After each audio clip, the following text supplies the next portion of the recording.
Welcome to Whisperer of Madness. If you're enjoying the story, consider liking the video and subscribing. It really helps grow the channel and this community. Disclaimer: all opinions in this novel are purely fictional and may or may not be the personal views of the author. They are not something shared by the members of OMA Translations. DeBanks Island, an intense military discussion was taking place within the captain's room of the Scarlet Tiger, with few participants. Leyland, as the person in charge, naturally sat at the front of the table, with Isabel and Tiff by his side. At Isabel's side were Robin Hood, Ronald, Karen, and the other leaders of the pirates. Next to Tiff was the organization Leyland had run in the north. This included devil worshippers and real devils. Even if they concealed it, their aura still caused the pirates to feel a sense of danger and unease. Next to the devil worshippers were a few priests, higher-ups with grim faces. These priests were seeds that Leyland had nurtured. Although they were young, they were already beginning to show merciful and kindly traits, and did not seem to be compatible with the devils. However, they still sat together, which created a rather interesting atmosphere. These two groups were meeting for the first time, and could not help but size each other up curiously. These were all Leyland's elite forces, as well as the fledgling form of his future church and army. They were also the capital Leyland was using on an expedition to the native empire, and he naturally had to integrate them well. After the long self-introductions were completed, Leyland coughed softly. Immediately after, the area went quiet. Isabel, describe the current situation. Leyland always called Isabel by name in official settings, and this was something that would continue even after he became a god. To long-lived beings like them, blood relations and the like were pointless. Their only interest lay in immortality. One of the pirate groups under me found the native empire. It's on a large island the size of 2 or 3 kingdoms like Dambrath put together, and its vicinity is always filled with dangerous storms and ocean currents. There's only a small period of time every year where ships can successfully sail past the area, which is why their contact with the outer world is minimal. My underlings now have a clear idea of the patterns of the currents, and have created an accurate shipping route. Identifying ocean currents and shipping routes was a fundamental skill for the pirates under Isabel. With their lives depending on the seas, their ability to navigate and determine their location, based on the stars, far exceeded that of the navigators of normal merchant ships. As the greatest captain in the outer seas, Isabel naturally had many talented people at her disposal. Once they determined the location, identifying shipping routes was a simple task. It would take some time, though, and the many tests would have to come at the costs of lives. HSS. Isabel's speech immediately caused gasps to sound from Tiff's underlings. The size of 2 or 3 Dambrath kingdoms, that area is akin to a small continent already. The Dambrath kingdom is made up of roughly 1 million people. Even the most conservative estimate puts the native population over 2 million. We have to face so many, how frightening. The simple ratio caused uneasy looks on some pirates' faces. After all, they had less than 10,000 men, and they had to fight over 100 each. If not for their naval advantage and the shipping route, they would have thought of escape already. "Quiet," Tiff yelled. "Are you trying to humiliate yourselves in front of our master, or are your minds that weak?"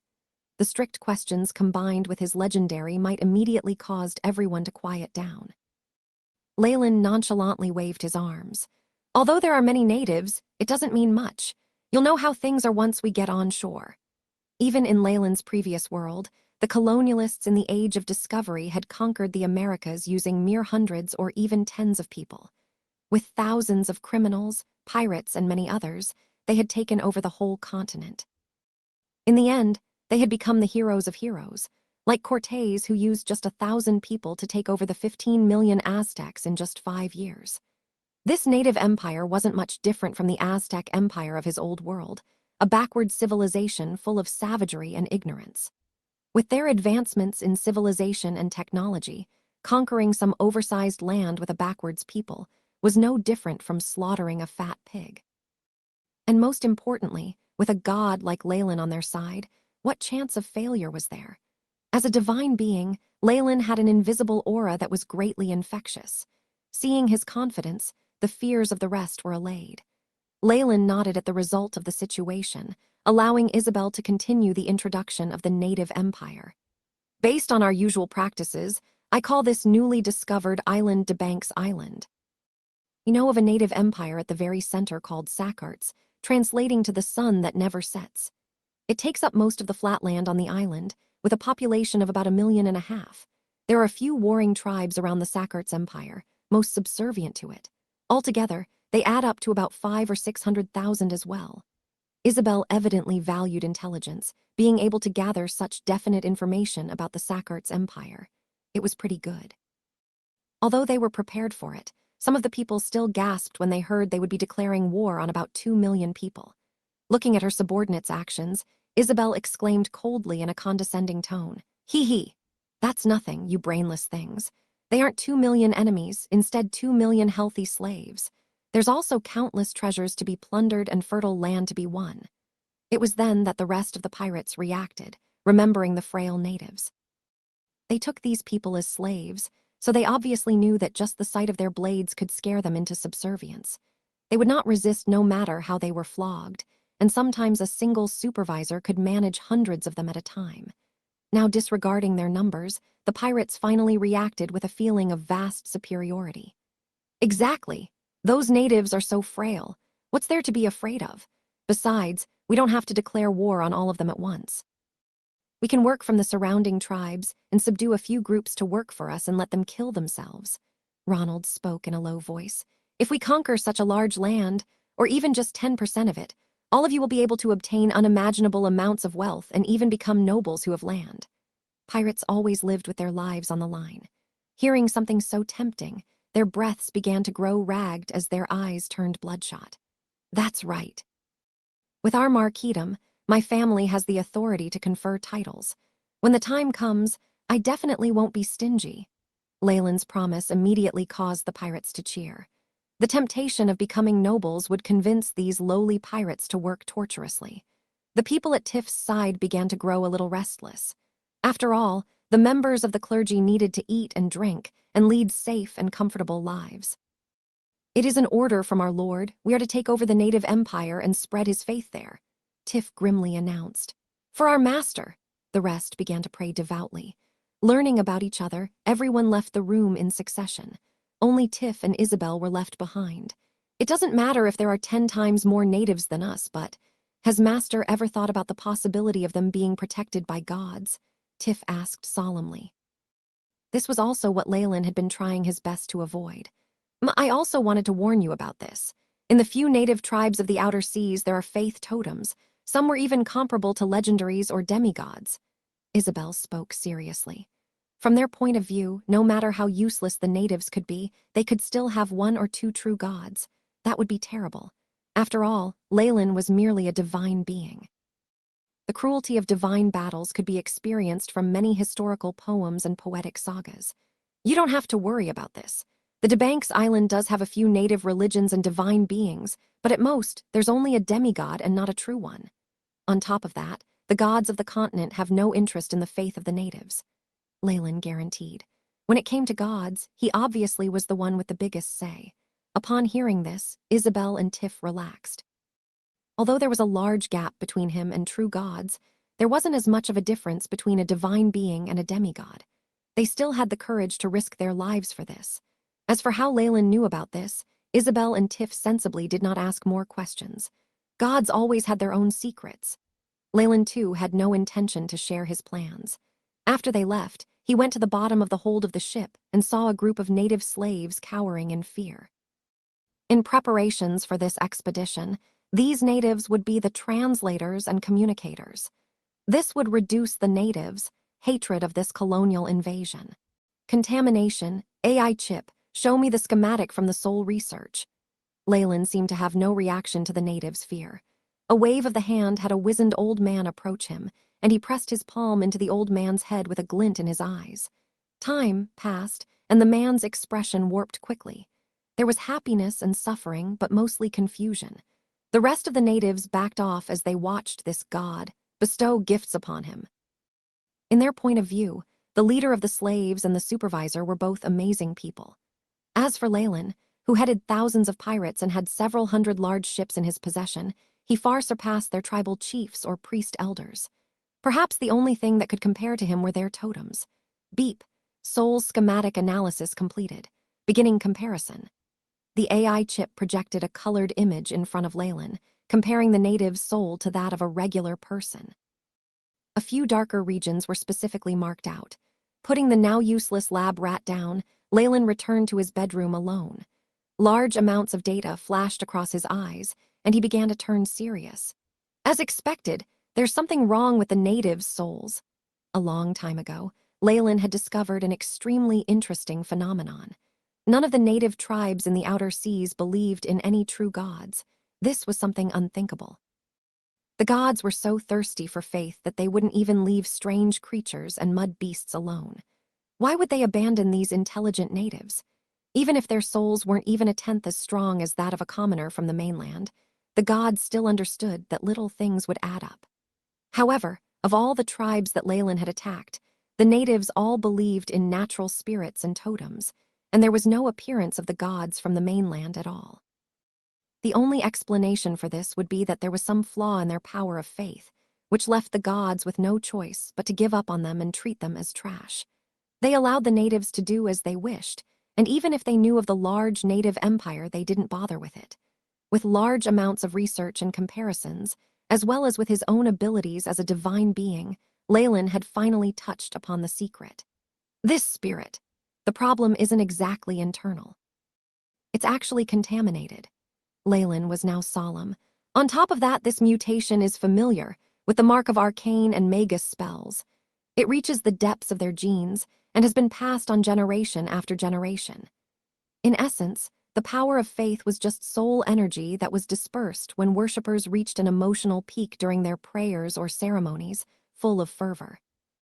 Using their domains and divine sparks, the gods absorbed this specific soul energy and turned it into divine force. There was no essential difference between lesser and greater gods either. It was the same process. What happens if we absorb this mutated soul force?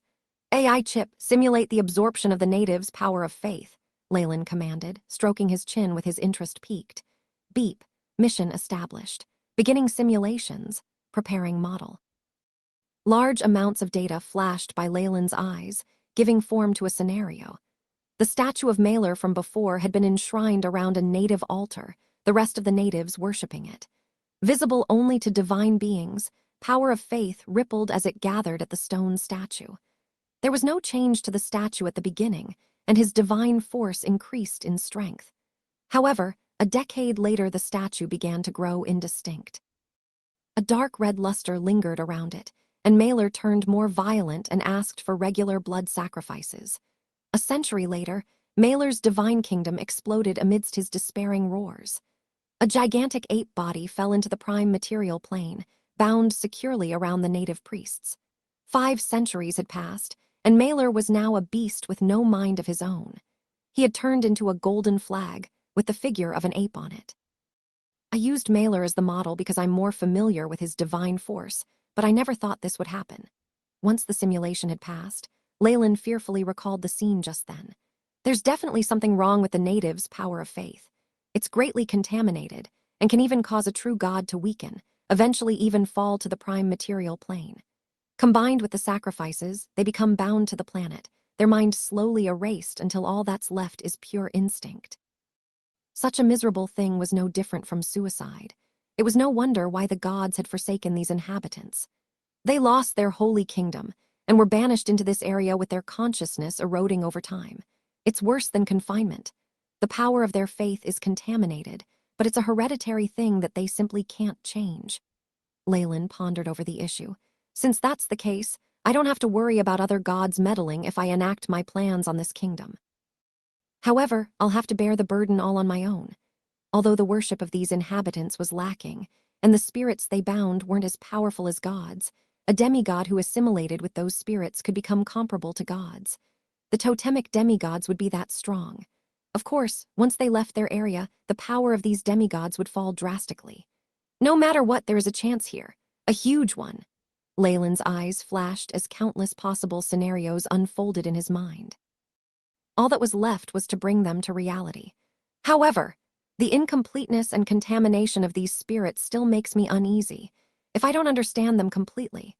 Leyland recalled several samples of these totems, his divine conscience delving deep into the genes where the ancient memories were located.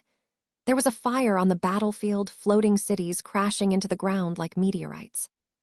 The Arcanists, who were always intelligent and farsighted, who controlled all the truth in the world, were now being slain. Their murderers, the gods. The last remaining Arcanists of Netheril cried out in hatred and anguish. The spark of the arcane spells of Messi will never cease.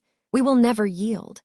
Multiple memory fragments were revealed to Leyland, and even with his power, he could only process a small portion of them. However, the information divulged from even that small portion was enough to move him. So these people are actually immigrants from the Netheril era, Leyland gasped. He'd previously seen other people from the Netheril era before, like Helen. Although it was a rather miserable thing to see them run and hide for their lives, they were living in heaven compared to these people. Who'd have guessed that the progressive and cultured Netherese have been reduced to such a state over tens of thousands of years? They're called barbarians and fools, some even captured and turned into slaves. Leyland sighed inwardly. He could now understand what had happened before. The gods had been displeased with the fearless research of the Netherese Arcanists, and it had eventually led to war. They began to kill what looked like all living Arcanists, and most of the floating cities crashed into oblivion. The Netherese civilization had crumbled in a day. It was at this moment that a group of Netherese had gathered. They likely wished to resist the enslavement of the gods, and were resolute in their decision. They swallowed a medicine that caused them to reject the power of faith, the rest unlucky enough to be swept into the high-ranking battle and ending up as collateral damage. In any case, the Netherese had experienced a complete change in spirit, and were now considered venomous to the power of faith, and in turn to the gods themselves. They definitely wouldn't be taken in by the gods, so they escaped across the seas and started reproducing here. During this process, due to the powers of the gods and other backhanded means, these people from the Netherese era had regressed. What was once a renowned and cultured civilization had now turned into a group of barbaric and foolish tribals. If my guess is correct, the ancestors of these natives turned into barbarians after rejecting the power of faith. This had stopped them from finding even one god to turn to. How pitiful. Leyland felt the anguish of losing a whole civilization from the bottom of his heart. His eyes turned red. However, since matters have turned out like this, hand over your blood, tears, hatred, and your power of belief, everything. The gods may not have been able to resolve the issue, but Leyland could circumvent it. His ancient nightmare-absorbing physique could absorb emotion itself, and the emotions of millions of people would definitely grant him power to rival gods. Of course, I have to keep a low profile about this. At least before I begin my ascension, the ability to make use of these inhabitants, power of faith, shouldn't be divulged. Leyland rubbed his temples, feeling a headache. The number of secrets he was hiding continued to grow. I'll have to devise a meticulous plan. Fortunately, DeBank Islands is a solitary one, with almost zero contact with the mainland, so there's a chance to keep information from leaking. Flaming Bird, hundreds of towering warships glided across the outer seas, making for a magnificent sight. However, it wasn't so beautiful to the one in charge of the long voyage. There were 5,000 men to feed and take care of, which was a huge problem on the seas. On top of that, there was the restlessness and the disease that constantly crept up on Leyland's men. Fortunately, the crew were originally pirates of the Scarlet Tiger, so they could handle such long-distance sailing. Tiff himself had dispatched the acolytes under him to each and every ship, boosting the morale of the men. Without holy magic to aid them, it was a very big test. Leyland was on the deck of the flagship, looking out at the boundless sea. He breathed a light sigh. Our food and water supplies are depleting quickly. This long-distance war is really a huge gamble. Fortunately, we are able to reach DeBank's Islands before our stock runs out. A flush of red appeared on Isabel's face, a rare sight. Being the captain of the Scarlet Tigers for so many years had killed that elegant young lady. She was now a pirate, filled with savagery and deceit. Only when she was with Leyland like now would she reveal a part of her girly side. Are we depending to seize supplies upon reaching the shores? That might not be the safest method. Hearing Isabel's surprised words, Leyland shook his head. We have a limited number of men. Each of them is extremely precious, so we can't make senseless sacrifices. Even in Leyland's previous world, it was difficult to win wars after a period of travel. What are you thinking of? Isabel looked at him. He'd already drawn out a navigation map with DeBank's Island at the center. The drawing scale was somewhat absurd, but it had sufficed. We will first make a detour and circle to this area. Leyland pointed at group of islands beside DeBank's Island. They were large enough to each have a ruling kingdom with many smaller islands beside them. You mean to say? So we take down the Chihuahua Islands first and use them as a supply point? Isabel surmised. Although she had thought of this strategy as well, it required too much time to prepare. Leyland had maintained an unhurried pace in front of the pressing situation. Yes, there seems to be a tribe with over 10,000 members here. We could use them as practice to polish the skills of our men. Although both Leyland and Isabel were confident in their army's strength, it wasn't possible to establish coordination in a day or two. Leyland wanted them to undergo some training. I got it. This sort of slow and steady advance told Isabel how determined Leyland was, so she immediately passed down the orders. The Chihuahua Islands were close to DeBank's Island. The tribe that resided here were vassals of the Sackart's kingdom, but because of the ocean separating them, they were quite independent. With their lack of skill at boat making, even if they chopped up all the trees in the area to make wooden rafts, they still couldn't stage a rebellion. Even if the ruler of the tribe had such thoughts, his elders and priests would advise him otherwise. In such a situation, this tribe was doing fairly well compared to the others who had to offer much more tribute to the empire. The chief of this tribe was named Abasa, and he was being sheltered and served by his maids. Lazily enjoying tropical fruits, he was being fanned with a giant banana leaf. Abasa was dark-skinned and extremely obese. Layers of fat on his body made him seem like a giant hog. However, his neck was extremely slender, the sign of nobility. There were several metal piercings on his lips, with oil marks on his face hiding his original features. As Abasa enjoyed the service of his maids, an extremely skinny old man dashed in. Something has happened. Oh. Wise priest, what has made you come in such a flurry? The high priest smelled heavily of incense mixed with lamp oil and wore a feathered 5-color crown. Its plumes were 3 meters tall, the feathers themselves angled very dangerously. The high priest fell and knelt on the ground, sounding serious. Mighty chief of the Chihuahua Islands, our ancestral spirit is enraged. You need to be there personally. The might ancestral soul is furious. Were our sacrifices not enough? With such a matter coming up, Abasa found it difficult to enjoy himself.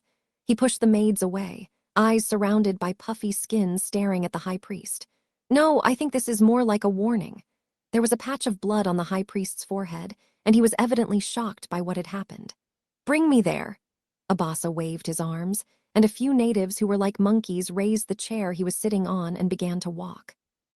Less than an hour later, all the natives in the tribe seemed to gather as they watched the high priest in the center performing a ritual. There was a sort of anesthetic incense burning in the air, and gas in the surroundings. As their leader, Abasa wore his ceremonial attire with difficulty. He stood at the front of the procession in 5-colored beast hide, watching the high priest dance unceasingly as if his body was writhing with epilepsy.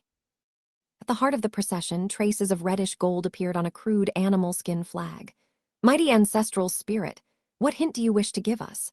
Abbas knelt, and the rest of the natives followed suit. Rumble. As everyone kowtowed, a huge cloud rose from the heart of the altar.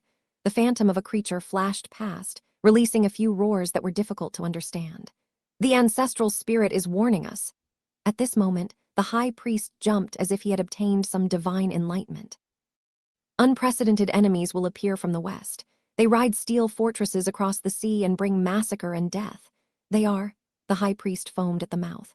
What are they? Abbas pulled at the high priest's neck till he turned purplish red as if about to suffocate to death. They are the fair-skinned devils. After spitting this out, the high priest fainted. Fair-skinned devils. Abasa rubbed his chin. Send down the order. All the warriors are to bring the pikes and stone blades to the western coast. Vocabulary and experience of natives was limited. Even the chief did not understand what a fair-skinned devil was meant to be. All they knew was that the enemy was coming. Oh! With the encouragement from the ancestral spirit, the sturdy warriors of the tribe completed this task at great speed. Abbas was full of mettle as he guided his subordinates. I shall skin the scalp of the enemy's leader and hang it on the wall to serve as my medal. Our attack seems to have been discovered. Leyland frowned from on deck. Luckily, this is just a small tribe. The natural spirits they worship are divine beings at best. Seeing the native warriors at the coastline nearby, Leyland spoke. Isabel, Tiff, here. You'll take over command. There's no need to worry about anything else, just take out the Chihuahua Islands. Remember to seal off the sea, don't let anyone escape. Leyland set off after giving these instructions, charging towards a divine being. After all, it was best to restrict news of his invasion as long as possible. Isabel, who had taken over command, drew the red dragon sword in her hand and glanced at the native warriors on the coast disdainfully. They had wooden pikes and stone blades as well as canoes. Bombard them! Let them see our might! Isabel yelled. The natives were equipped so poorly, and there were less than 2,000 warriors. This was like a fat piece of meat being presented to them. Go! Immediately, the pirates released terrifying howls from the warships. A wave of cannon fire shot at the native tribe. The ferocious explosions as well as terrible cries by his ears left Abbas frozen. Ancient ancestor, this huge fort on the sea, and that godly fire, what have we provoked? Countless warships closed in. Their canoes were already capsizing, and the guards by his side were already yelling as they tried to flee. The chief could not help but release bellows of despair. In the next moment, this old chief had his head chopped off by a blade. Heh, this fat pig is obviously a high-ranked person. I wonder if there are rewards. As this voice sounded, the gold and silver accessories on the chief's body disappeared in an instant. Is this the native's guardian spirit? While there's divinity, it has low intelligence.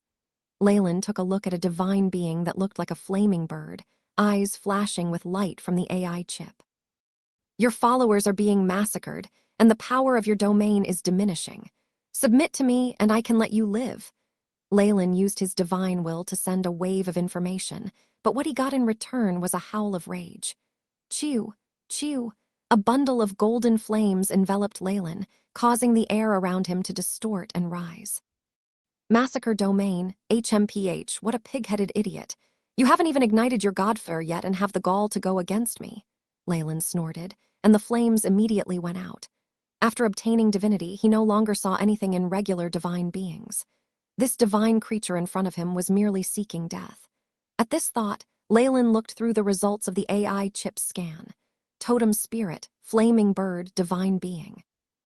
Strength, 15 plus 5, agility, 17 plus 5, vitality, 19 plus 5, spirit, 20 plus 5, possessed feats, 1 domain. In the range of its worshippers' prayers, the totem spirit will be buffed. All stats will increase by 5-2 affinity with flames. 3 holy form, immune to all spells below rank 5-4, unknown. While in the range of the follower's prayers, all stats increase by 5. This really is a god similar to earthbound spirits. Leyland snickered. Is this what you're depending on? Unfortunately, this isn't your time anymore. With the loss of your followers, the boost you get from your domain will decrease. Now is the best time to have you serve me. The boost from the domain came due to the existence of its worshippers. Now, however, the pirate army was closing in, and the young men of the native tribe were being slaughtered. The power of faith was quickly diminishing. The effects of the massacre itself were trivial. The problem, however, was that without the totem spirit protecting them, the faith of the natives collapsed. Leyland saw the +5 at the end of each stat slowly drop to +4. As the land his army occupied expanded, the number dropped further. Is this faith, so powerful and so pitiful? Leyland sighed, noticing the fraud that was totem spirits. If he really could become a true god and bestow divine spells, the followers' faith would not crumble so quickly.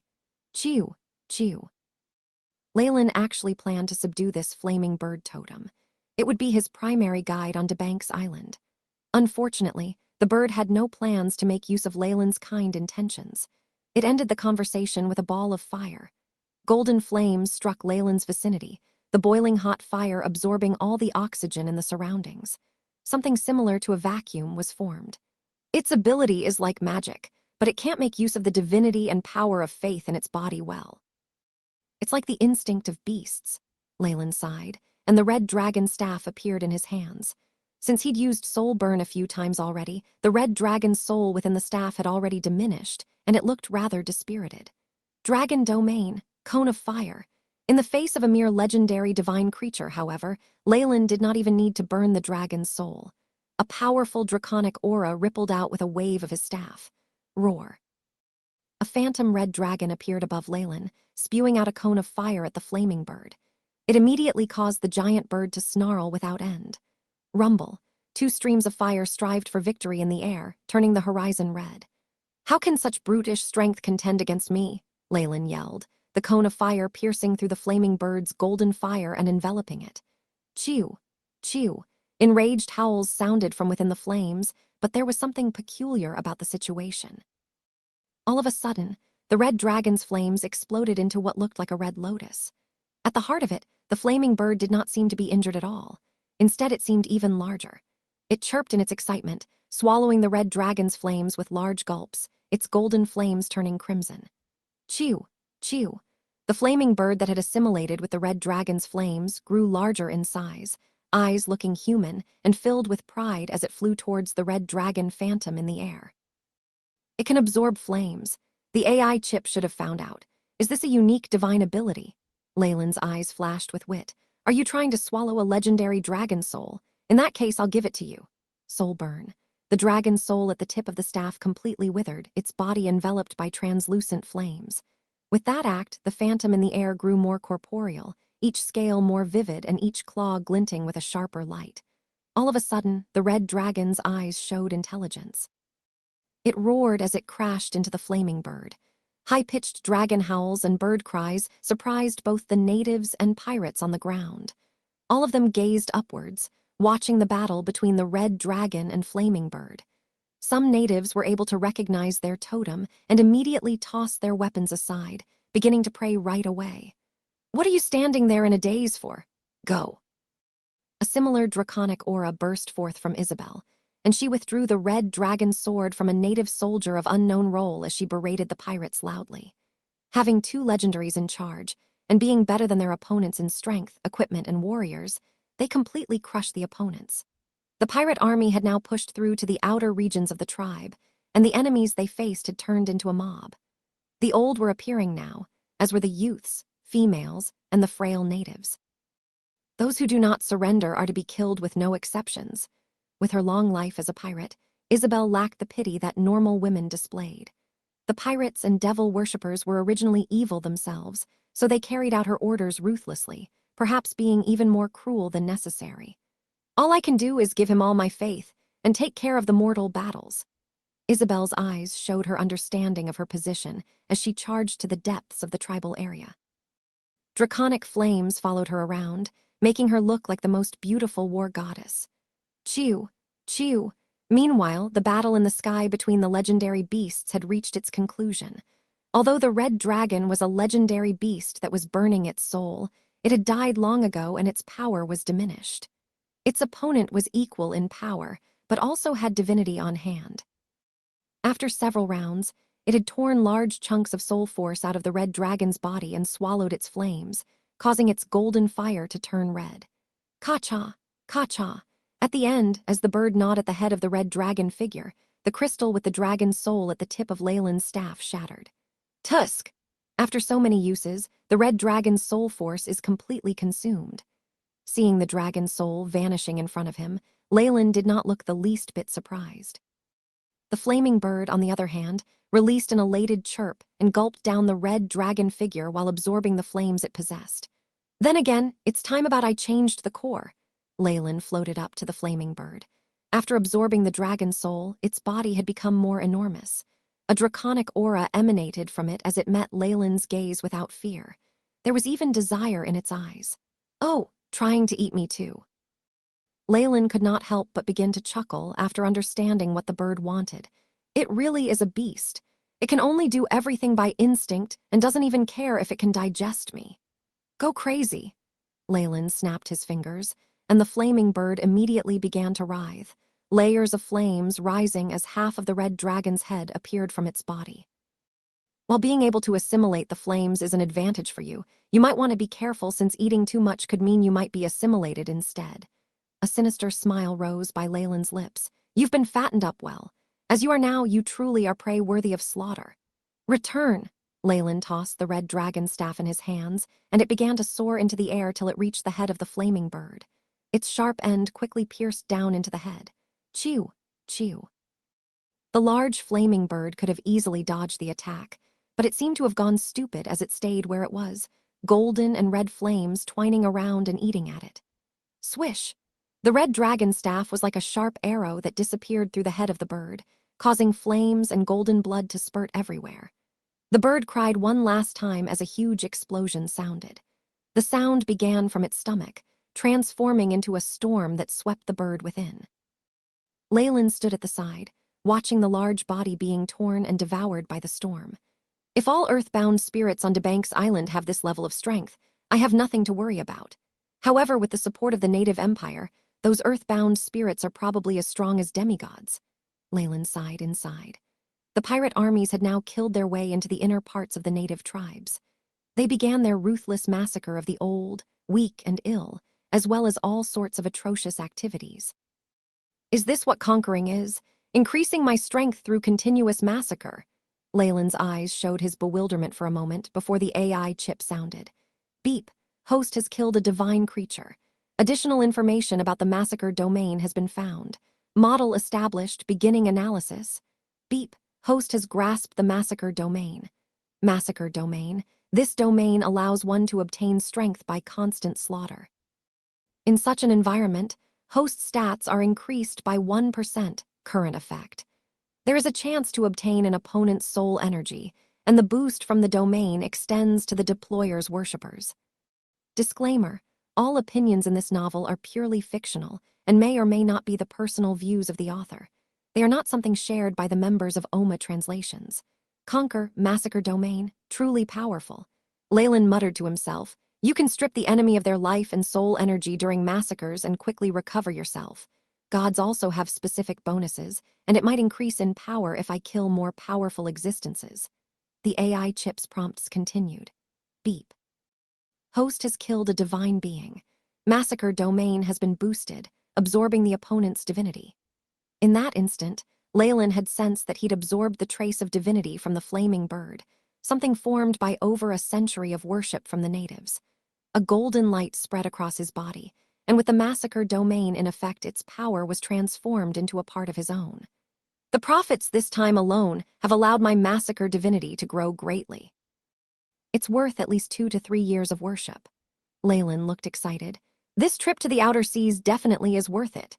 Truth be told, the fastest way for a god to advance was to seize divinity, divine force, or even divine spark from battle. However, the native empire as it was now was not valued.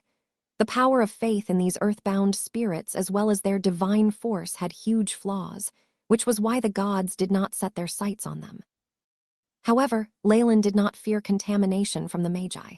On top of that, his nightmare-absorbing physique allowed him to naturally absorb the might of these native earthbound spirits without issue.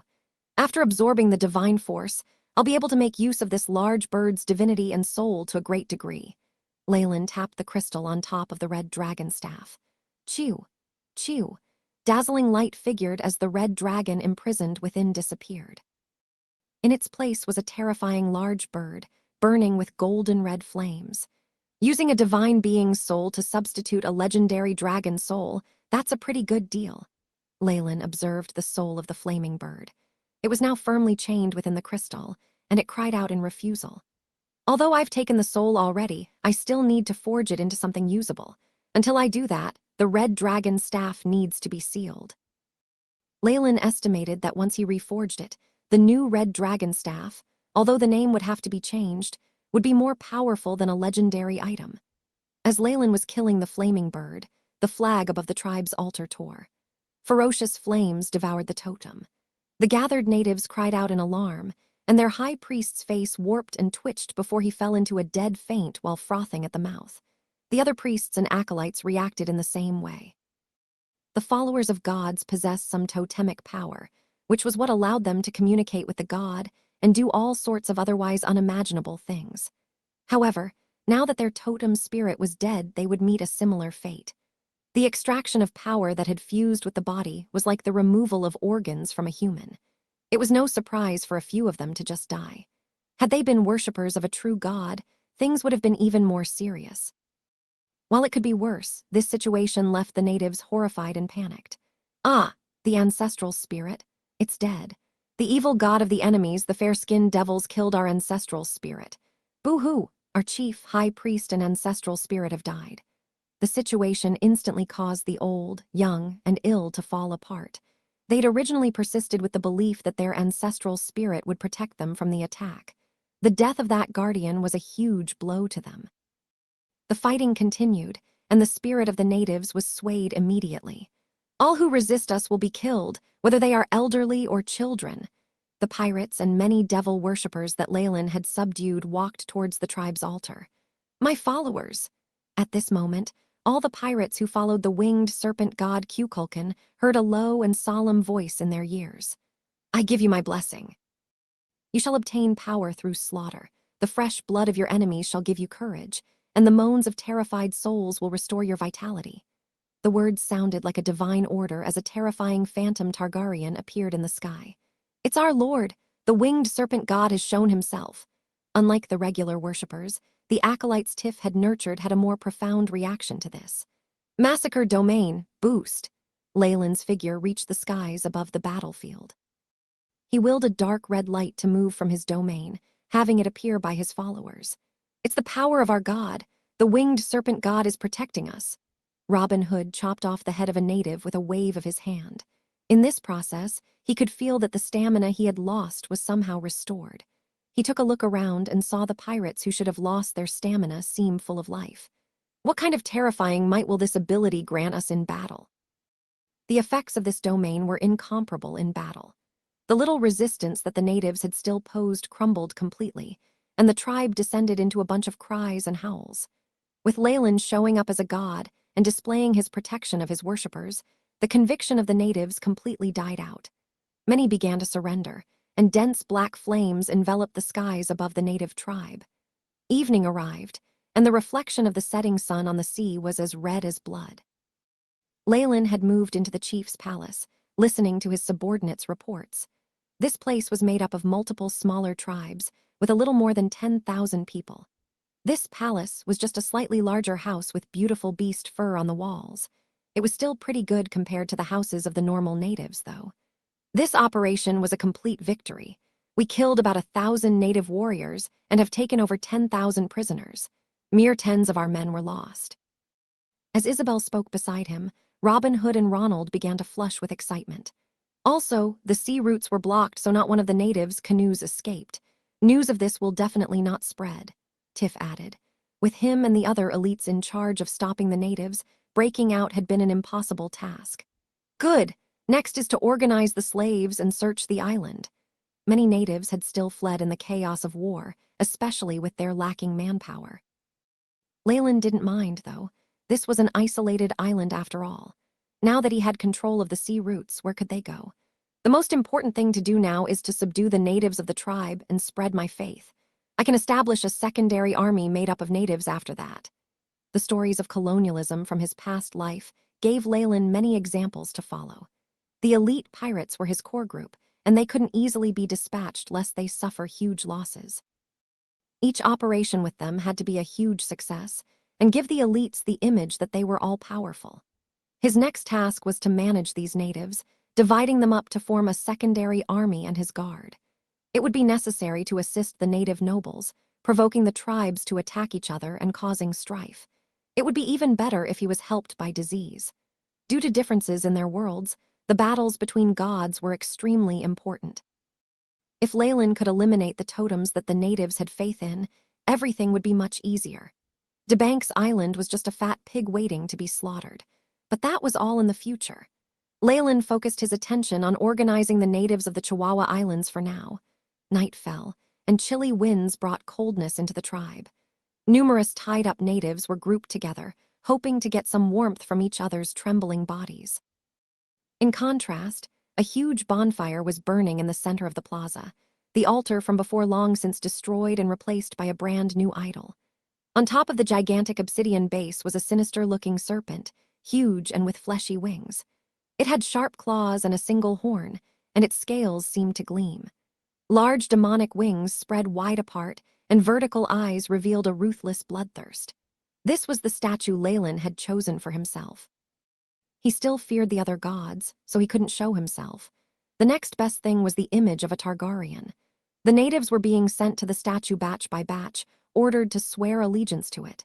Before this, They even had to trample the flag of the flaming bird. No matter how stupid they were, the natives knew this blasphemy meant subjugation. It caused waves of chaos, the influence of an ancestral spirit not fading so easily.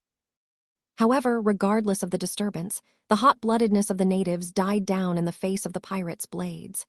Facing them, one of the natives was cowed into service. The rest soon followed suit.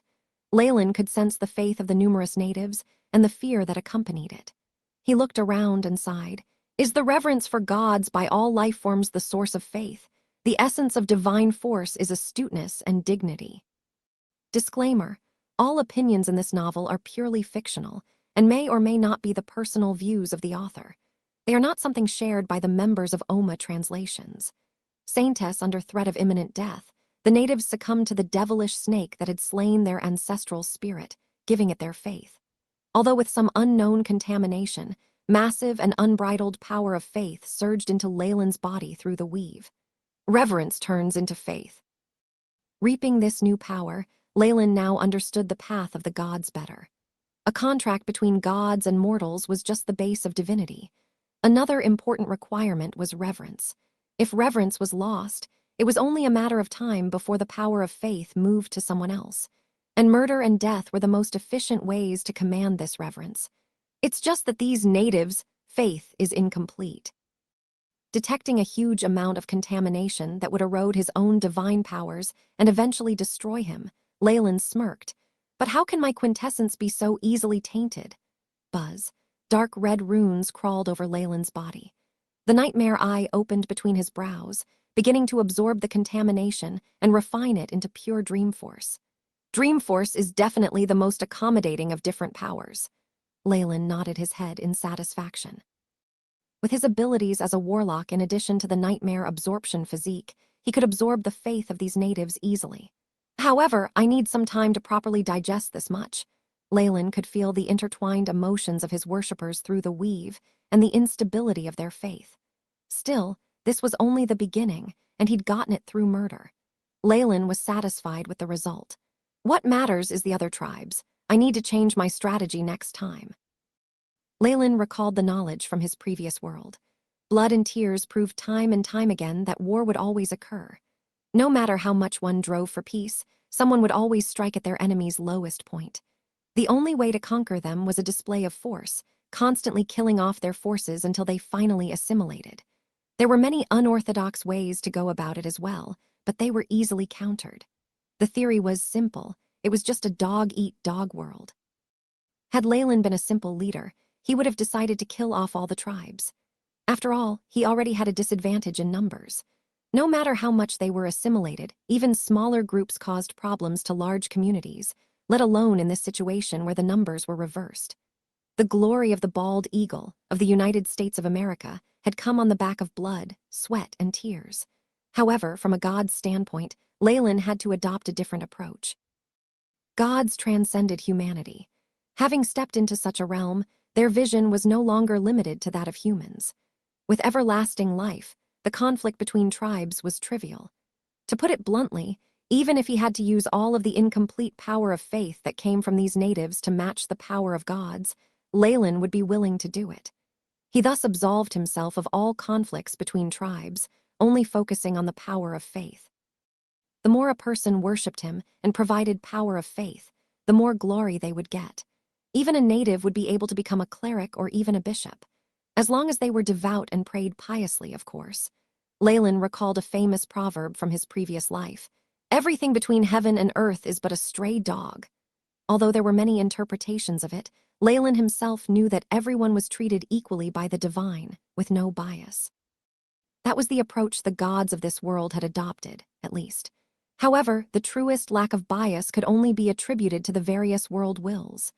Realistically speaking, as long as a majority of his faith came from the pirates and devil worshippers, Leyland would favor them. However, in the future he would have to rely on the power of faith from DeBank's Island once he conquered it. The scales would be adjusted then. It was only pragmatic and necessary to pick up natives and make them priests or saintesses, showing that everyone was equal and giving them hope. Leyland turned his attention to the field using his divine sense. The battle continued, with not every native being cowed by the fear in their hearts.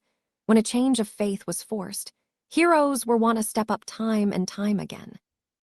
Be it man or woman, youth or elderly, the only similarity was the unwavering resolution in their eyes and the spirit of martyrdom. The pirates simply beheaded them, the fresh blood pouring into the battlefield, striking more fear into the natives' hearts. Beautiful women who did not comply were a way for them to flaunt their manhood as they slayed the old and young. Isabel did not stop these acts. A change of faith had to be ignited by fresh blood, and those who wouldn't comply even superficially would only have death awaiting them. If their faith could not be forced from their soul, they would disappear in the flesh. Before humans grew civilized, killing eliminated problems without solving them. As culture progressed, this method was abandoned. However, the laws of the jungle still prevailed in the world of gods, even on the mainland. There won't be thorns sticking out anymore, but there should be some who have only complied on the surface. They'll be scheming something else in the background. Leyland mocked this train of thought in his mind. Like the proverbs went, one would grow accustomed to kneeling. Once they swore loyalty to him, he could acquire their faith and strengthen it in the future. The hidden problems were easy to solve. As a divine being, Leyland could tell deceit and true reverence apart. Those fellows would never climb up the hierarchy, and once they exhibited any signs of rebellion, they would be executed immediately. Using the method of the carrot and the stick, Leyland would convert them completely, making them unwavering in their devotion. It's just that I don't have enough time. Leyland shook his head. At this moment, many black-robed clerics flooded the battlefield, soothing the natives like they were lambs. Forget the false gods you believed in and put your faith in our Lord. Even your family will experience salvation for your choice. A threat to one's life left them vulnerable in many ways. Tiff understood this himself, having sent the acolytes out to soothe the natives without instruction to. With the gentle words of these acolytes, even more of the natives pledged their faith to Leyland, which strengthened his connection over the weave even more than before. A native girl looked up at Tiff, her eyes betraying her apprehension. If I choose to believe in your God, will Father be saved? Tiff smiled gently, kneeling down. Who is your father and where is he? He asked the girl who had pale yellow skin and dark hair. There were traces of mud and coal on her face. He was a brave warrior of the tribe. He died today on the shore, the little girl said timidly. He will be, Tiff stroked her hair. Our Lord has mastered the massacre domain. All souls that perished under him can definitely be salvaged, if you pledge your faith. Then I choose to believe. The girl knelt before the statue and kowtowed with utmost sincerity. It was so much so that her forehead began to bruise and blood appeared. Almighty Bishop, I know where a group of the tribe's warriors have gone, including the chief. They are in a mountain hole at Bakala. The natives stirred in unrest, shocked by the little girl's betrayal. Her calmness surprised even Tiff. Very well, you shall be rewarded. Tiff eyed an acolyte at the side, who relayed this important information to the other leaders. He looked at the little native girl fondly, trying to think of a reward. Before he could do that, though, a golden light shone out of the Targaryen statue. The power caused everyone to kneel unconsciously. Almighty Lord! A divine aura seemed to come to life under the holy light, and a beam of it entered the native girl's body. You are kind yet resolute, you shall be blessed. The golden light circled the girl's body, leaving a mark on her forehead. Once the light dimmed, Tiff looked solemnly at the girl. Your name? I am Barbara Morowi. The girl repeated her name. You have received the blessings of the winged serpent god. From now, you are the saintess of our church. Tiff hoisted the girl onto his shoulders. May the winged serpent always be with you. Cuculcan, Cuculcan. The numerous acolytes cheered Leyland's divine name in zealotry. At the same time, this atmosphere, with Barbara hoisted up high, renewed the hope of the natives. Leyland felt the power from their faith surge again, and the web of their faith grew sturdier. Disclaimer: all opinions in this novel are purely fictional and may or may not be the personal views of the author. They are not something shared by the members of OMA Translations. Blackmail, congregations are indeed a good way to embellish the atmosphere. No wonder the churches of my past preferred to hold worship on selected days each week. Leyland, who had withdrawn his vision, shook his head. It was just a matter of time before the tribes of the Chihuahua Islands would come to his side. He believed that Tiff understood his intentions and could exploit the worth of a saintess. After all these matters were settled, Leyland's gaze turned to DeBank's Island. He did not have time to conquer all the tribes of the Chihuahua Islands. He had to conquer the few largest ones first, producing his own divinity and ascending to become a demigod before he could challenge the Sakart's kingdom. Once the internal affairs were taken care of, a new round of battle preparations was underway. It isn't just subjugating the tribes and killing them. The quest to conquer the natives has to be filled with death and plagues. To truly win with his small numbers, he had to regard those last two aspects as well. If he wasn't limited by secrecy from the outside world, Leyland would even have sent people to ask for help from the goddess of plagues. With her belonging to the evil alignment, she would definitely be glad to do it. Forget it! They'd find out I can absorb the natives' faith. Might as well do it myself. Pride welled within Leyland. As a Magus, he wouldn't find it difficult to create a new plague if he spent some time. Moreover, being a bloodline warlock, he could even come up with one that was very infectious and fatal, capable of eliminating entire tribes. While he did not have to resort to such extremes, it was still necessary to give them a good scare. Any tribes going against him would contact the plague. With people dying all the time, the only way to save themselves would be to pledge their faith to him. How much power would that produce? While some clerics could use magic to resist the plague, how sparse were they amongst the commoners? With their limited spell slots, it would be great even if they could just save the nobility. Furthermore, their gods were just earthbound spirits or demigods at best. Their divine spells were rank 5 at most, and the number of casts paled in comparison to those of a real god. This was one major limitation. Having conquered the Chihuahua Islands, Leyland's army could finally plant their feet down firmly close to DeBank's Islands. With the support of their warships, DeBank's Islands' counterattacks would not amount to much. Even if they discovered Leyland now and took the most efficient course of action, they wouldn't be able to chase Leyland away. In addition, Chihuahua Islands was now a constant source of war supplies, warriors, and most importantly, power of faith. The natives Leyland had brought on board were now released, acting as translators and mediators that aided his governance. While high-ranking cleric spells like language proficiency did exist, the acolytes on the ground couldn't use so many spell scrolls. The likes of translators were of paramount importance. Of course, this was only the first wave. Very soon a new civilization would be introduced with the common language spoken on the continent. This was in fact how colonialism worked. Leyland had merely borrowed a page from its books. However, instead of harvesting resources, he was harvesting power of faith. Another month passed with this set in stone. 2/5 of the pirates Leyland had brought were now either injured or running operations on the ground.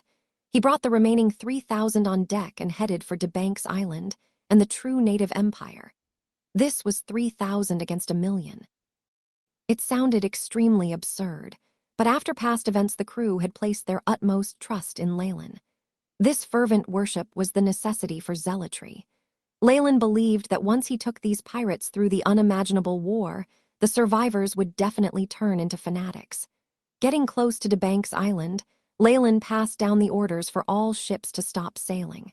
It was as if he was waiting for something. To him, each and every one of his troops was extremely precious, so venturing in the dark would be too dangerous. According to his plan, what came next would be an effortless victory. Zoom. 5 hourglasses trickled by, and a red figure approached from the horizon and landed on Leyland's deck. Here he is, just as planned. Isabel was now in her draconic form. Crimson scales littered her body, and a pair of giant red wings protruded from her back. Her pupils had become vertical slits, as typical of dragons. However, Isabel seemed to be in a miserable state. The scales on her back were somewhat twisted. What happened? Is something wrong? Leyland raised his hand, and an arcane healing spell covered her body. Large amounts of the shattered scales quickly regrew. While we were plundering others, we were discovered by the totem's spirit and pursued. But it was like you said. It automatically backed off a certain distance from the tribe. Isabel now looked much better as she tossed an unconscious native to the deck. The captured native was dressed in bright robes. His rosy cheeks and exquisite skin showed that he'd been brought up in a great environment and had at least as much power as the chief of the Chihuahua Islands. Good. Lock him up at the bottom of the ship and ensure that he doesn't die. We can then happily blackmail the tribe and ask for a ransom. Leyland waved his arms, and 2 pirates immediately went forward to carry the unconscious native chief down. This is such a crude plan. Will they fall for it? Isabel asked. Tiff had no intentions of questioning him, as if Leyland's word was gospel, but in spite of Leyland's imposing divine aura, Isabel was still his cousin. Who knows? We can't go wrong with trying it. Leyland rolled his shoulders back, feeling like there was a large possibility of this working out. The natives were foolish, ignorant, and naive, just like in the Americas of his previous world. The Western colonialists had used extortion to gain countless riches. While the situation was different, the natives here had sacrificial ceremonies for totem spirits and higher-ups like high priests. There was even a system of divine and royal power. This chief would have some descendants and faithful officials, no. Anyway, Leyland had made up his mind. If this didn't work out, he could just kill the captive and capture a high priest or something. Fortunately, the tribe did not seem to be able to bear the death of the chief. After Leyland sent out an emissary, the other party's people quickly arrived. In the stipulated coastal waters, a large wave of natives rowing tens of canoes arrived under the Scarlet Tiger's ship. The pirates on the deck watched the canoes under them disdainfully. In their eyes, just a slight splash from their large ship could drown the entire army, capsizing their boats and killing the people. After that, though, they could not shift their eyes away. Any teasing or attempts at attacking these natives, canoes would result in a ruthless counterattack. This was because they saw golden light all over the canoes. Bright yellow gold household utensils and large chunks of gold nuggets were transported to the deck as a ransom for their chief. Dazzling colors immediately filled the pirates' sights, and greed appeared on their expressions. Was this not why they'd become pirates, and struggled with their lives on the line in the perilous deep seas against military and merchant ships? While it doesn't amount to much, having them piled together is quite eye-catching. Leyland knew that in reality DeBank's island didn't have plentiful amounts of gold. Gold and silver was currency on the mainland, but here it would be items like cocoa beans or obsidian. Gold was just for decoration. If Leyland's emissary hadn't specifically requested this, they could even have brought a pile of obsidian over as ransom. The natives saw being able to get their chief back by handing over a pile of useless decorations as striking it rich. Leyland stroked his chin, watching the emissaries from the natives, side crawling before him. From their point of view, this large ship was like a lofty mountain, no different from a miracle. Mighty beings with fair skin who traverse through the seas and possess tall and large ships, I have brought the items you wanted. Please let our chief go. From here on, you will also have the friendship of our tribe. A priest with status said while cowering, and Leyland had no trouble understanding him. Regular divine beings couldn't compare to him in comprehension ability. The moment he became a demigod, he would be able to understand all languages by instinct. The priest was now showing cowardice before Leyland. I see the ransom, but that isn't enough. Leyland branded his meaning into the minds of the natives. A king can only be redeemed by a king. You can meet your chief. After this, you are to declare war on the neighboring Angadub. Bring their chief captive in exchange for your own. Plague making sure that the emissaries understood what he was saying, Leyland confiscated all the riches that they had brought. He then showed them their chief who was still alive and chased them out of the warship. Do you see this? There are riches all over this island, and the natives managing all this wealth are so cowardly and ignorant. Leyland stepped on the gold, watching the greedy eyes of his men. He grinned. Half of this gold and everything we get in the future will be yours, divided amongst yourselves. The pirates erupted into cheers. Although the gold seemed to be a lot when piled up, how much would one person get when it was divided amongst 3,000? Still, this display served to increase their greed and gave them a deeper impression of DeBank's island's wealth. It would motivate them to fight. Many of the pirates were now zealous, eager to take over the entirety of DeBank's island and willfully plunder its wealth. If he asked people to believe in him without any benefits, they would not advance wave after wave in the face of death, at least not now. Leyland needed to show them profits, and the sparkle of gold was the best of them all. Will they really do it? Isabel ignored the clamoring crowd behind her, standing on deck to watch the canoes leave. Angadub is related to them by marriage, no? Their great relationship is what lets them govern this region together. That depends. We aren't natives and don't know how they think. Besides, how is it possible for two tribes to live so close to each other without friction? Tiff brought up an opposing opinion. Besides, even if they don't do it, we can help. For example, we can spread news of them preparing to attack Angadub, or just pretend to be natives and attack a nearby village.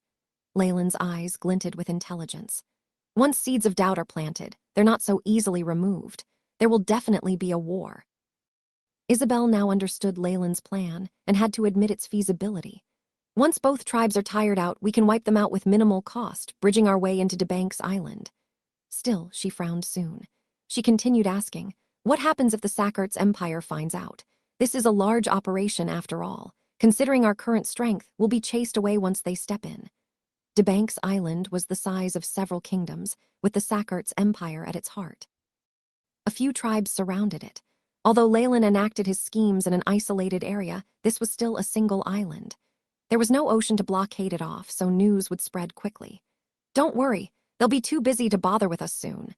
Leyland smiled and shook his head, the hidden meaning causing Isabel and Tiff to shiver in fear. Time passed quickly. Soon enough, the two tribes Leyland had chosen were immersed in war, without Leyland even needing to step in. After all, they were both occupying the same lands. How could there be true friendships between rivals for resources? On top of that, the totem spirits of the tribes wanted to devour each other to strengthen themselves. With all sorts of factors favoring it, it was natural for war to break out. To show his sincerity, Leyland's fleet did not stop by the continent and instead sent away many of the ships. Some of those that were left kept away from the war zone, as if this had nothing to do with them. Leyland even bought slaves from both tribes. They were sturdy, courageous natives, great for regular slave work at the Chihuahua Islands or as soldiers. He wasn't stupid enough to pay in precious materials like gold or silver, instead providing weapons and ammunition. These arms caused the natives to grow more powerful, and the selling of slaves continued. To avoid falling behind, the opponents had no choice but to do business with Leyland, which created a vicious cycle that caused both tribes to shed blood. Leyland's side had a great harvest. Amidst the flurry of activity, Leyland stayed holed up inside his lab. The trade was taken care of by his men, who had prior experience in capturing slaves from piracy. His own task now was extremely important, and that was to prevent the Sackert's empire from meddling in his affairs. He looked at a petri dish under dim light, at a half-rotten piece of meat. His eyes flashed with light as the AI chip performed a scan. Has it been nurtured to this state already? The piece of flesh in the petri dish was from a native's body. Continuous experiments allowed Leyland to roughly understand the structure of their DNA and create a toxin that would be extremely lethal to them. Beep. Number 2's infection is stable, beginning extraction of data. The AI chip sent a large amount of information to Leyland, which left him nodding his head. Very well. Using a pair of tiny tweezers, Leyland clipped the piece of flesh and placed it in a test tube with clear liquid. Beginning experiment 17,642, recording data. The AI chip's voice intoned. Leyland looked at the piece of flesh dissolve, shaping up like a tentacle before bubbling up. All right, the fission is stable. The chances of success this time are extremely large. Leyland nodded his head, and spells glowed forth from his hand on occasion, using the radioactive energy to catalyze the reaction. Once the violent reaction ended, Leyland smiled at the test tube, which itself was now red as blood. Beep, the lethal virus has been completed. Name? Pathogen 1, Leyland named it nonchalantly. Beep, name recorded, storing data. The AI chip carried out Leyland's instructions before displaying the data in front of his eyes. Pathogen 1, it is a genetic weapon that is extremely contagious, can thrive in extreme weathers and lives for 100 hours. Spread through the respiratory tract, with 90% infection and 90% lethality. No cure available, capable of 2 degrees of transmission. Note, the pathogen is extremely effective against the specific specimen, namely the first set of natives stored in the database. This pathogen only infected natives and was highly contagious and lethal. It was like smallpox combined with the flu, and Leyland did not doubt for a moment that once it was released it would strike more fear than even devils or demons could. Even the 10% chance of survival was not Leyland's kindness. Were all the natives to die, there would just be nobody left to give him power of faith. Although I can't let all of them die, I don't need a large population of worshippers either. The survivors will provide enough power for me to ascend to godhood. Leyland pondered as he stroked his chin.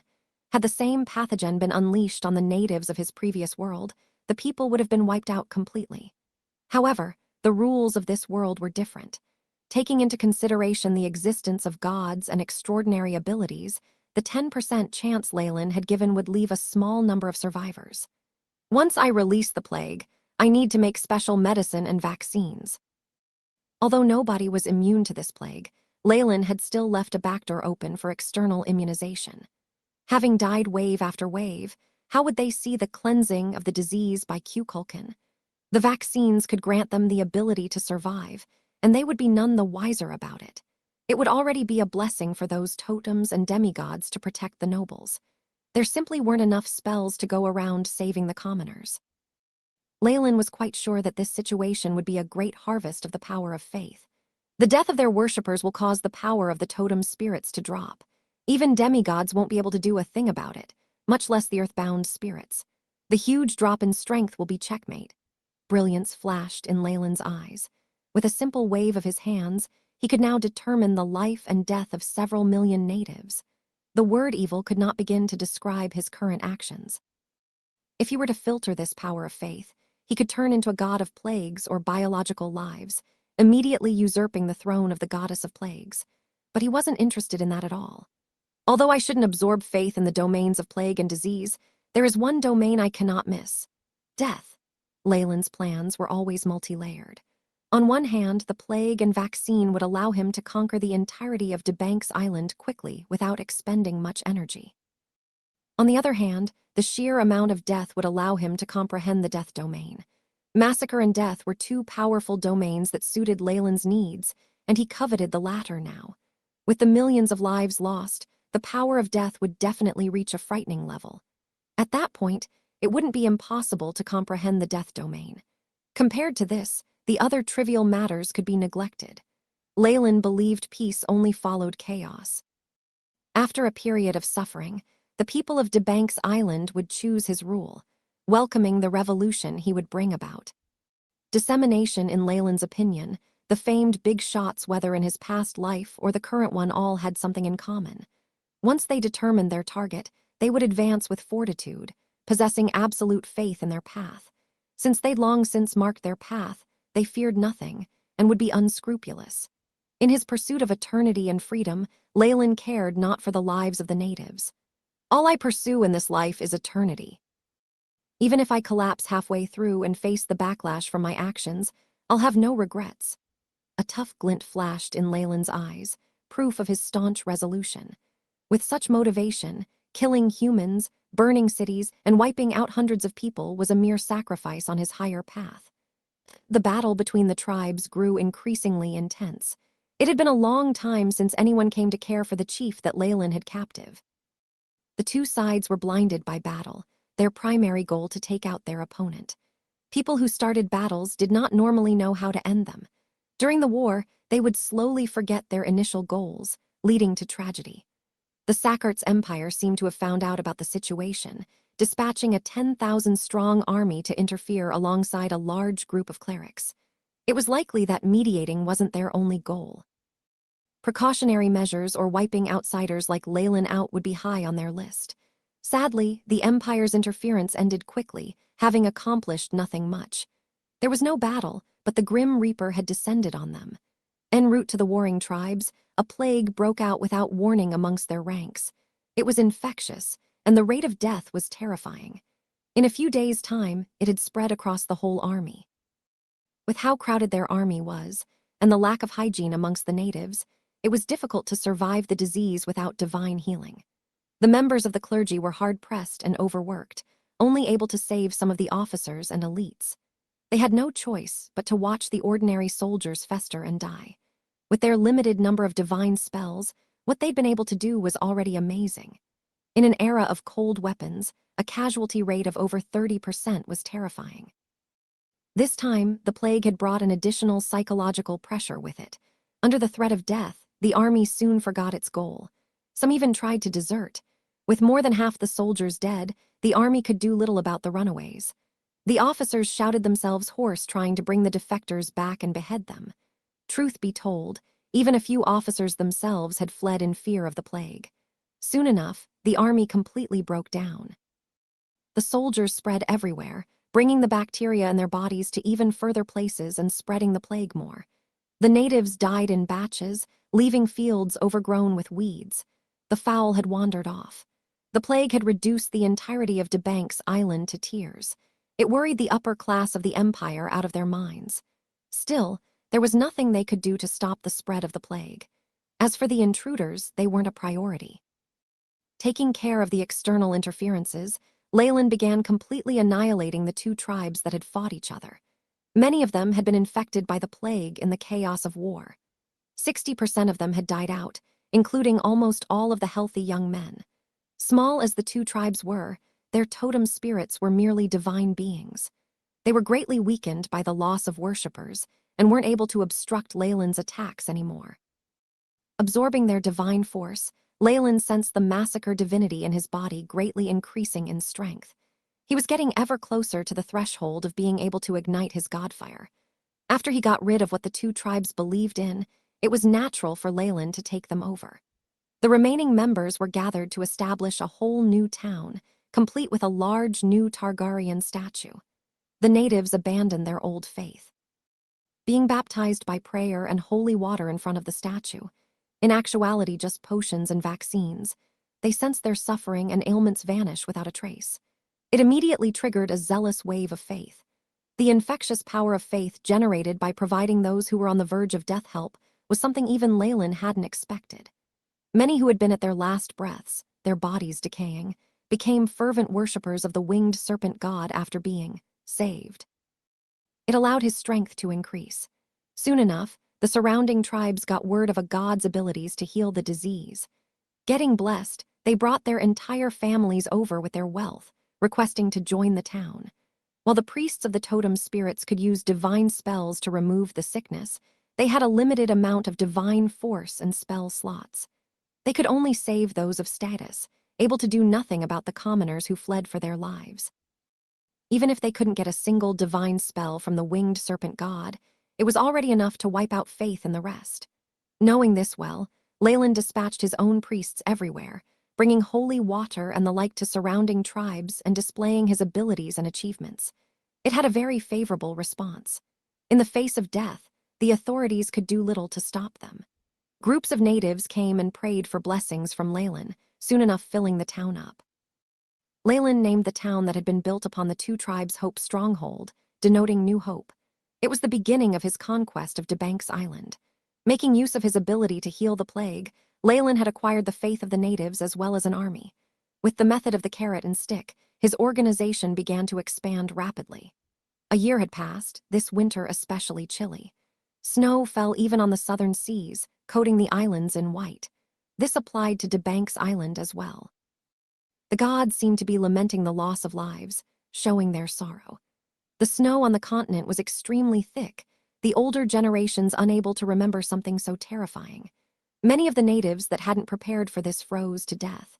Though the cold weather somewhat curbed the spread of the plague, it could not halt the footsteps of the Reaper. DeBank's Island had become a hell for the natives in the past year, the horrifying plague spreading unceasingly around the island. Whole populations were wiped out. There was even a dead city now, one that was completely empty. The corpses of natives filled it, and many rats and crows roamed about the houses and the streets, gnawing at everything. The eyes of the wild dogs on the road had grown bloodshot from eating too much human flesh. In this land swarming with starved people, Hope's stronghold and the rumored winged serpent god by the sea were their hopes, able to do anything. Information had spread that this god possessed the powers of massacre and healing. All faith would be treated with kindness, and even if someone was infected by the plague, they could still be healed. Now that these rumors had spread, huge batches of natives fled towards Hope's stronghold. No matter what the bigwigs did to stop them, it was pointless. East of Hope's stronghold, near a mountain of the Sakart's empire, a surge of natives wearing thick fur coats trudged on in the snow with much difficulty. One of them was a young girl who was encouraging her little brother. "Ha! Push ahead. We'll reach the area near Hope's stronghold soon. Will we be saved once we get there, Sister Aya?" The young boy next to this Aya looked about 14 or 15 years of age, and he wore a thick fur coat as well. However, his face was almost purple from the cold, and he was cringing as he spoke. "Yes. The totem spirit there is a huge serpent that governs all life. It can remove the sickness." Aya kept encouraging her little brother and helped him along, afraid that he would slip in the midst of the crowd. However, As she mindlessly followed the procession up ahead, she sank deep into thought. The events a year ago had been like a nightmare. A plague had appeared without any warning whatsoever. The infected first saw greenish-black spots on their bodies, like sesame seeds. They were followed by low fevers and eventually devolved into comas where even divine spells could not help.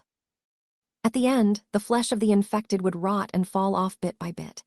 Aya had seen this once, and it had left her unable to eat for quite a few days. The plague had arrived fiercely. At the beginning, it had just been rumors at the borders of the empire, but in a few sunsets' time, it had spread to the larger cities. The high-ranking priests and nobles hid at the altars and prayed hard with blood sacrifices, but it seemed to have no effect. The other shamans could do nothing, and soon enough the plague had affected their city. She lost all her relatives to them, the only one left alive her little brother. She followed the stream of people escaping the town to head south. Unsure of what to do, she rushed towards Hope's stronghold. Although this rumor could be a lie, it was her last hope. "I'll definitely bring my brother there safely," Aya kept telling herself as she prayed. "O winged serpent god in Hope's stronghold, if you truly can cure the plague, then please descend and help us. I am willing to give up everything." There were many people like Aya, all fleeing for their lives, but she was lucky in that they had enough food. With nearly half the empire dead, the stored-up food was more than enough. Many times, Aya had to muster up her courage and enter dead villages to clear up some land. She then could enter the homes and find food, one of the primary reasons for staying within this group. After all, making contact with bodies and going into the houses of dead people was very dangerous. Few were willing to do this. However, once all the reserves of grain disappeared, the famine that would follow would be a huge issue. There were no longer any farmers planting crops. The plague this time had caused immense damage to Sakart's societal order. Of course, few of the natives considered this. They only hoped to live past the day. Alasasaner is here." At this moment, there was an uproar at the front of the group. Aya could not help but grab her little brother's arm, the two of them freezing upon hearing the word. These people did not worry about the pursuit of the Imperial army or dangers from outside the city. What truly worried them were attacks of the plague. In the natives' language, Alasasaner meant the devil unable to be fathomed and found everywhere. It also implied a bout of serious illness. "Is there someone in front who's gotten the plague?" Aya had seen quite a number of healthy people who'd just been walking suddenly cough out black blood and collapse by the road.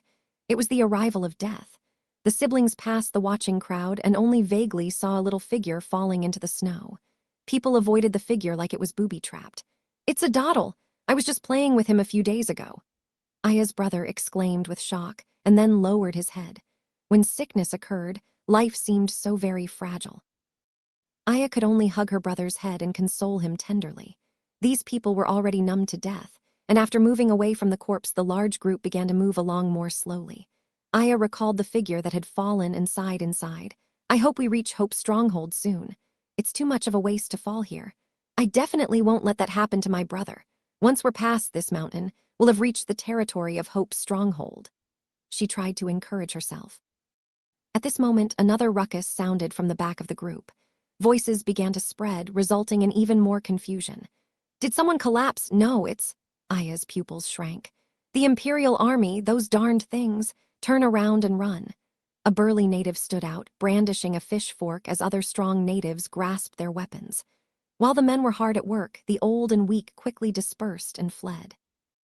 Aya took her brother and ran with all her might as well, getting away from the army's pursuit. None of the bigwigs could tolerate losing citizens, even with the plague. They ordered the troops of each military base to stop these refugees. Of course, they couldn't be bothered to worry about how to save these people who were stuck.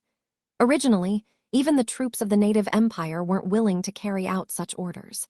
They, too, were afraid of the spread of the plague. However, a divine order sounded, and all the guardian and totem spirits joined hands to stop the refugees from entering the region of Hope's stronghold. "Geo!" The sounds of fighting could be heard behind her, causing Aya's heart to clench. She could only pull at her brother and try to escape. However, she felt a tug on her arm at this moment and the dull thud of a heavy object hitting the snow. "What happened? Did you fall? Get up." "Ah." Aya had turned back to find her little brother in the snow. She immediately turned him over, but soon found that her brother had lost consciousness. The traces of black blood stung her eyes. He's been taken by the sickness too. The instant that thought flashed across her mind, two unstoppable streams of tears began to fall from her eyes. Aya did not care for the possibility of infection as she took him into her arms. Please save him. Someone, please save him. The sounds of battle drew closer, but what Aya saw was hope. The army has a priest. He'll definitely be able to use divine spells to save him. Be careful, he's infected. Soon enough, the Imperial army had reached them. They watched the siblings on the ground and didn't dare to draw close. The infection was obvious and it caused fear to arise on their faces. Please, save my brother. Aya unconsciously went forward, but was forced backwards by numerous lances. Don't come over. Countless soldiers circled her, as if defending against a monster. Get the priest and officer. There's a source of infection here. This iciness and resolution in that voice immediately caused the girl's heart to sink. Horses trotted along, and an officer and priest wearing bright feathers arrived quickly. Seeing the black bloodstains on the ground and Aya's unconscious brother, the two of them immediately frowned. Kill them quickly. Toss dried wood here and then burn it. Aya's last hopes were dashed ruthlessly. Brother, I'm sorry. The girl's tears fell on her brother's cheek and neck one by one, and she then closed her eyes. Whoosh, whoosh. The sounds of arrows being shot could be heard, but there was strangely no pain. Aya quickly opened her eyes and then saw that there was an arrow in the officer's neck. The tail of the arrow was still vibrating, like a little snake trying to dig into the ground. Enemy attack! Enemy attack! Sounds of fighting could be heard again, and numerous figures emerged from the surrounding jungle. It's the army of that foreign god. The priest's expression quickly changed, and he urged his horse along to leave. The rest of the natives quickly abandoned the lances in their hands, looking like they were about to fall apart. It's people from Hope's stronghold. Aya held her little brother and headed towards the group of priests that had just arrived, kind and benevolent ones. Please save. Thud. Having expended too much stamina, Aya, who'd also been infected, fell. Right before everything went dark, she could hear distant voices. It's a pair of commoners, Saintess Barbara. Warmth spread through Aya's body, allowing her to feel some strength in her limbs. She slowly opened her eyes to see a warm bonfire, a huge tent blocking the cold air. What's your name? How do you feel? A native woman sat by her bed. She had long black hair and black pupils with a golden mark on her forehead. She was radiating a sacred light. My name is Aya. Thank you for saving me. Aya expressed her gratitude while blushing, but her expression quickly changed. What about my brother? Where is he? Don't worry, he's here as well. He was just infected for a longer time, so he'll need more healing. Saintess Barbara stopped Aya from struggling further. This is Hope's stronghold. You are safe. 3 days later, Aya, who had regained much of her strength, elatedly walked out of the tent her brother was in. Gazing at the large Targaryen sculpture in the town, she could not help but kneel down sincerely and begin to pray. Oh, great God, thank you for saving my brother. I am your devout follower from now. Similar things like this happened in every corner of Hope's stronghold. Waves of resolute and zealous power of faith unceasingly entered Leyland's grasp. The number of worshippers has increased again. Looks like sending the army to the surrounding regions to rescue the refugees was a good choice. A divine will was extracted from the threads of faith, allowing Leyland to see the general situation. Due to the hope to be cured as well as gains from various areas, the region with Hope's stronghold at the heart gathered a population of over 300 natives. And since he was their savior, the faith these people provided and their gratitude were all true. Tiff and his acolytes had put in a lot of work as well to solidify these threads of faith and have them become devout worshippers who would pray to him regularly. Seeing the situation, it won't be a problem to ignite my godfire as long as we take care of all these people. It might even be enough for me to ascend to godhood. Leyland looked agitated. With the expansion of Hope's stronghold, and especially with the tribes nearby dying away, Leyland had managed to obtain the divinity of quite a few totem spirits. With their help, the power of massacres in his body had risen to its peak, to the point that he felt like he was on the verge of igniting his godfire. Anyone could see the divine golden luster on his body. This power of divinity had completely fused with his body and grown to the extreme. That was not all. With the deaths of nearly 1 million natives, Leyland had now made contact with the domain of death. While he had only obtained some information about it, and the AI chip could not analyze it yet, it was already quite fast. The phase of taking in refugees is done. Next is the war.